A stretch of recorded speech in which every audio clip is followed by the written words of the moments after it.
Bonjour, j'espère que vous allez bien par la grâce de Dieu. Moi, je me porte à merveille.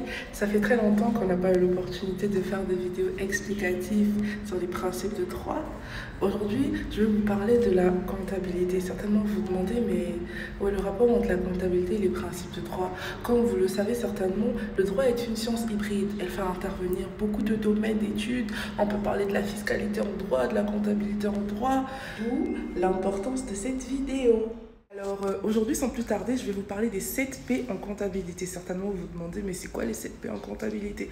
Les 7 P en comptabilité, c'est tout simplement les 7 principes comptables que doivent maîtriser un comptable pour une bonne exercice de ses fonctions au sein d'une entreprise.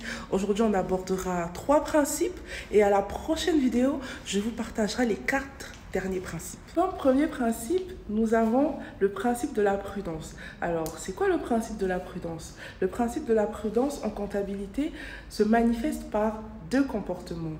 Le premier comportement, c'est que lorsqu'il y a un risque de perte au sein de l'entreprise, cette perte doit être constatée par une provision. Et le deuxième comportement, c'est que les charges et les produits doivent être évalués séparément. Certainement, vous vous demandez, mais c'est quoi une charge? C'est quoi un produit? Pour faire court, une charge, c'est lorsque vous dépensez de l'argent et un produit, c'est lorsque vous récoltez de l'argent. Du coup, dans votre tenue de la comptabilité, vous ne devez pas évaluer en compensation les charges et les produits. Le deuxième principe est le principe de la continuité de l'exploitation.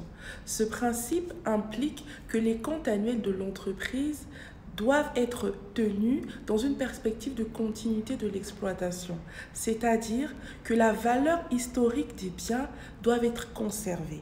On n'a pas le droit de modifier la valeur d'un bien, sauf au cas de revente. En cas de revente, on peut adapter la valeur du bien à la valeur sur le marché. Mais s'il n'y a pas de revente, la valeur historique du bien doit être conservée. Enfin, le troisième principe est le principe de l'évaluation au coût historique. Ici, on nous dit tout simplement que tous les biens qui entrent dans le patrimoine de l'entreprise doivent être comptabilisés. Lorsque le bien a été acquis à titre onéreux, il doit être évalué au coût d'acquisition. Lorsqu'il a été acquis par l'entreprise, donc produit par l'entreprise, il doit être évalué au coût de production.